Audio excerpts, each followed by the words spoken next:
Bonjour à tous et bienvenue dans les Dessous des bibliothécaires. Comme chaque jeudi, une super lecture à vous proposer. La maison aux pattes de poulet de Jenna Rose Nethercott, qui est un roman fantastique.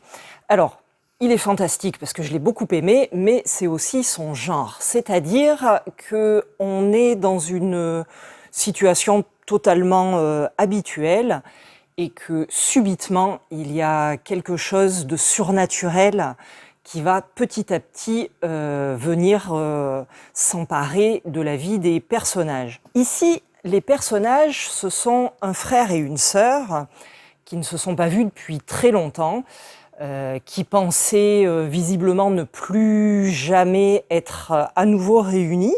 Donc ces deux-là vont être réunis pour réceptionner un héritage qui leur vient de leur arrière-arrière-grand-mère qui habitait en Ukraine. Il faut savoir que nos deux personnages, s'ils s'appellent toujours Yaga, ont émigré avec leur famille depuis de nombreuses générations aux États-Unis.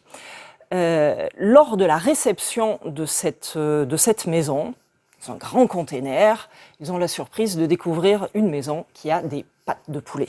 Très rapidement, ils vont se rendre compte que quelque chose les pourchasse, ou plus exactement pourchasse la maison. On entre alors dans quelque chose qui s'apparente presque à un récit d'horreur. On pense même parfois à cette ambiance Stephen King. Parmi les meilleurs Stephen King, il y a vraiment du suspense qui s'installe. Le tout raconté dans une langue superbe, très imagée, parfois très poétique, ce qui est vraiment un atout pour le livre. Ah, et vous voulez savoir pourquoi vraiment cette maison a des pattes de poulet? On va finir par le savoir.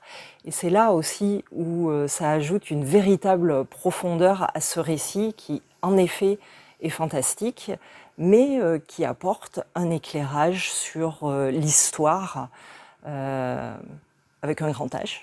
Merci de nous regarder et de nous écouter. N'oubliez pas de suivre aussi un petit peu nos conseils de lecture. À bientôt!